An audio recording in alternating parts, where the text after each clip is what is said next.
Hey there, it's Susan Pierce Thompson, and welcome to the weekly vlog. So, I want to talk this week about resistance to change, and I'm going to do it in kind of a different way.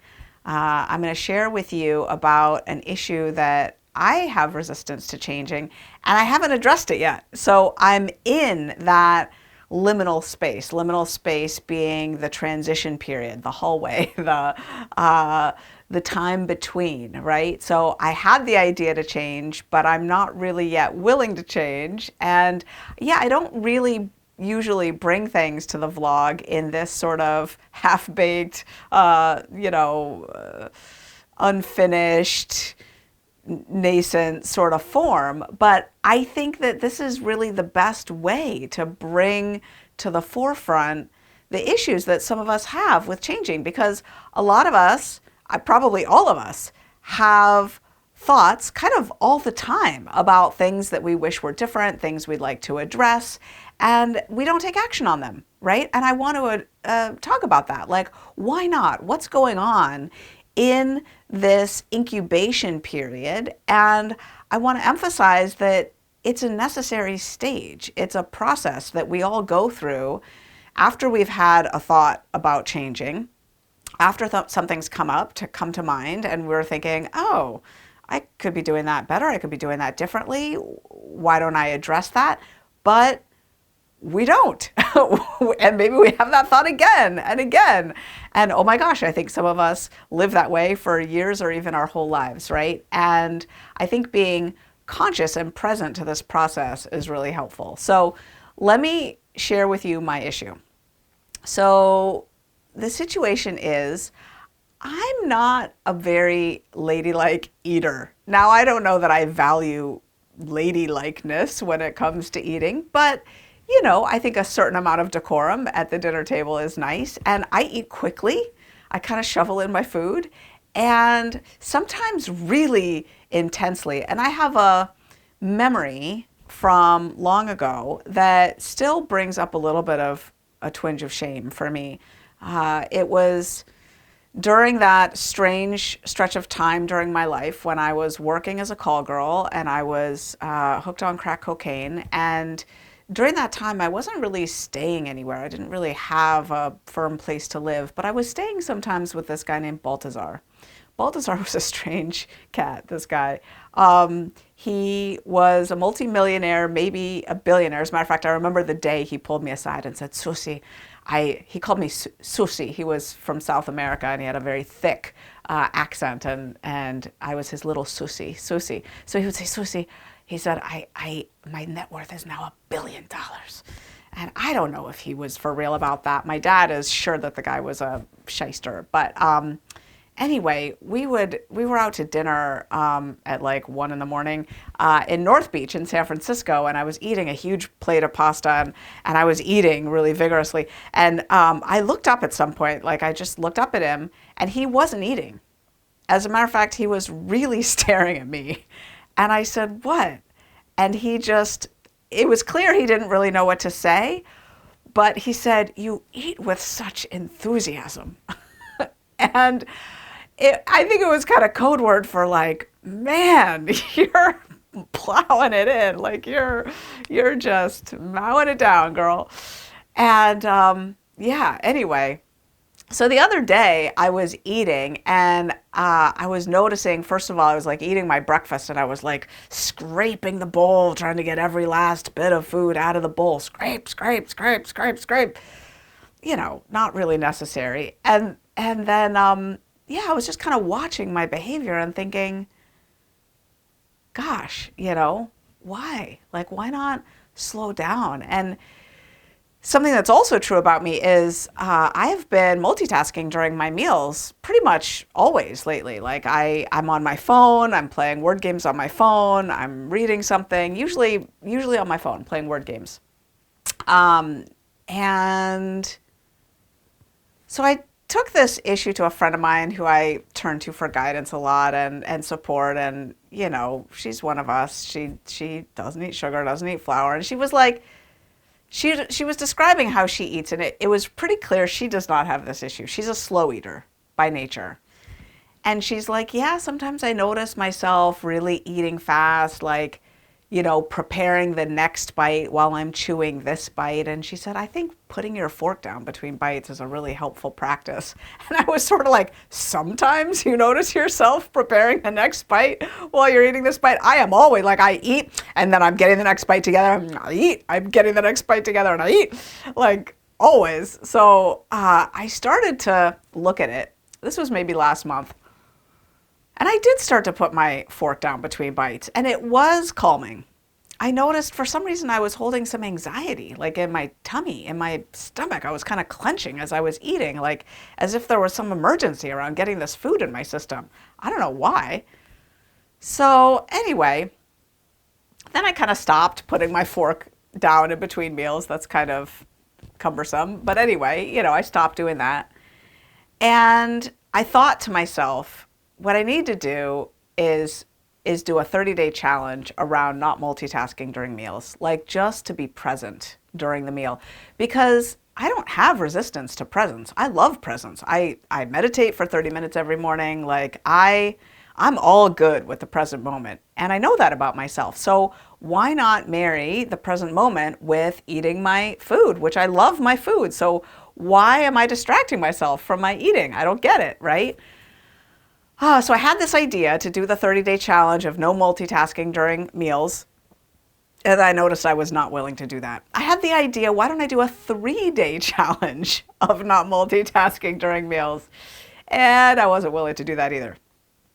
And, a month has gone by and I haven't done anything about it. And I maybe have relaxed a little bit around the vigorous eating that I was doing.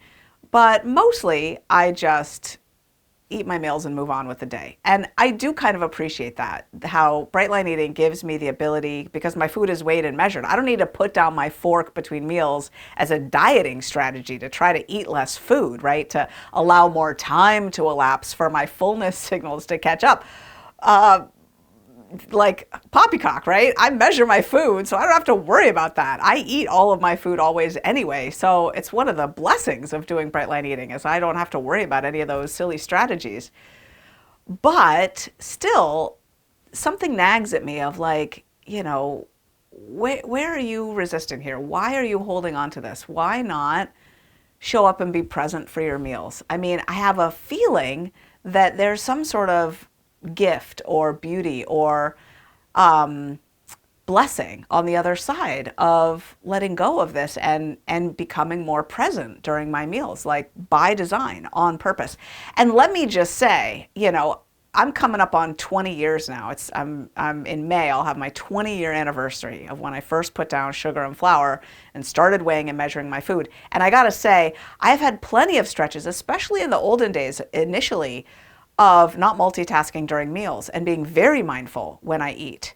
Very mindful, breathing, saying a prayer, really, bringing some reverence to the meal. I have done that. Like, I know I can do it and I enjoyed it then. I'm not doing it now.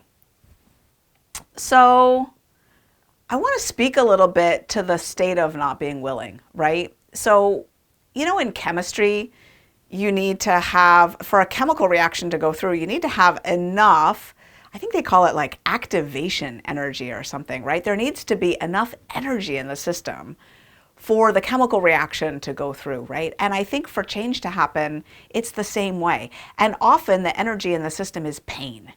It's pain. We change when we're in enough pain. Or it's some sort of motivation. There's something we really, really want. There's some impetus, some impulse, some reason to change. And I have to admit, around this issue, I just don't have enough reason to change. My weight is fine. My food is fine. I love my meals, but I'm just, not in a place where it matters enough to me, I guess, to change this thing. So that's, I think, part of the issue. I don't have enough activation energy to address this. And then, of course, from a parts work perspective, there's parts involved. So I am kind of curious about my parts here. That's always a good start. Get curious about the parts. So I noticed that there's a part of me that's an indulger part. that is, mindless games on my phone indulger part. And it's worried. It's saying, but I love my games and I don't have enough time during the day to do my games. And so if I didn't do my games during my mealtime, when would I do them? Like this is my respite. This is my fun. This is my pleasure. This is what I love to do, is to play Wordle and Nerdle and Quirtle. And I do them a little bit in the morning, but during my meals is when I get a lot of that playtime in. And I really, really like it. I really like it. So there's a part of me that's speaking now that is an indulger, numb out recreation part that just really takes pleasure in those games and is genuinely worried that there wouldn't be time for it otherwise. And I think that's actually fair. I think that's actually fair. Do I have any other parts? Well, I do notice a part that's afraid of the empty space, of how uncomfortable it might be to just sit and not multitask and eat the meal. I have an inner critic part that comes in then and says, well, that's lame and stupid because you know how to deal with empty space. You do it all the time. You meditate, like, come on, face the empty space. So I got a little bit of war there between those two parts. But yeah, there is definitely a part of me that's resistant to the spaciousness, the emptiness, the vacuum that would be created if I weren't on my phone during my meals. For sure. Oh my gosh. Yeah. Yeah. So what happens next is, if I really want to address this, I'm going to need to find a way to get more activation energy into the mix, some more motivation. And one of the things would be to get more support. I'm a big fan of throwing your knapsack over the wall. So the idea there is, if you're deep in the woods somewhere and you come up against a big brick wall blocking your path, how do you make sure you'll figure out a way to get over the wall? You throw your knapsack over the wall. If all your provisions are now over the wall, you will find a way to get over the wall. So throwing your knapsack over the wall in this case might be, for example, shooting a vlog and announcing a 30-day challenge about it, printing off the calendar that you're going to mark X's on, making a stick contract, stickk.com, one of my favorite tools. I will not multitask for 30 days during my meals, otherwise XYZ anti-charity, fill in the blank of your favorite hated political party or whatever, will get $50 or something. Oh my gosh, you'll do it then. There's a lot of ways to throw your knapsack over the wall. Posting in the online community. Hey everyone, I'm doing this thing for 30 days and I'll post in here every day about it or whatever, right? Just finding a way to stay accountable. Yeah. And I'll be honest with you, I'm not willing to do that yet. I mean, I'm shooting this vlog kind of deliberately in the liminal space, in the hallway in between the thought of doing it and the willingness to do it. I'm not willing. Am I willing to be willing? Yeah, I'm willing to be willing. I'm not yet willing, but I'm willing to be willing. How's that? How about them apples? Yeah, and I think just being open to this process is really powerful, right? Because here's the thing, everyone. If we don't stay gentle with ourselves when we're not willing yet, we can't even face the signals that are coming into our system that we might want to change something. And if we can't get honest and face those signals, then we've got to stay numb to our conscience, to our nudges of the soul that call us to the next step, to something brighter and better and greater that's in store for us. And frankly, I think we spend a lot of time, I know I spend a lot of time in this state of not yet willing, but at least letting the nudges, the urges, the impulses bubble up to the surface and be there, and to claim the state of not yet willing. Thank you for the idea, but I'm not yet willing to act on it. It's a powerful thing to stay present to the lack of willingness. And I think that it's a stage on the journey. Growth is a process. Growth is a process. And often there's quite a long, significant, important incubation period between having the thought and being actually willing to take action on it and doing something to affect the change. And then after that, there's often a period of relapse where we change and relapse and change and relapse. And, it takes time for a new behavior to gain traction, right? And all of this is part of the process. So thank you for listening this week. Thank you for letting me share my little embryonic stage here of my journey with you. And, if something changes, I'll keep you updated. So that's the weekly vlog. I'll see you next week.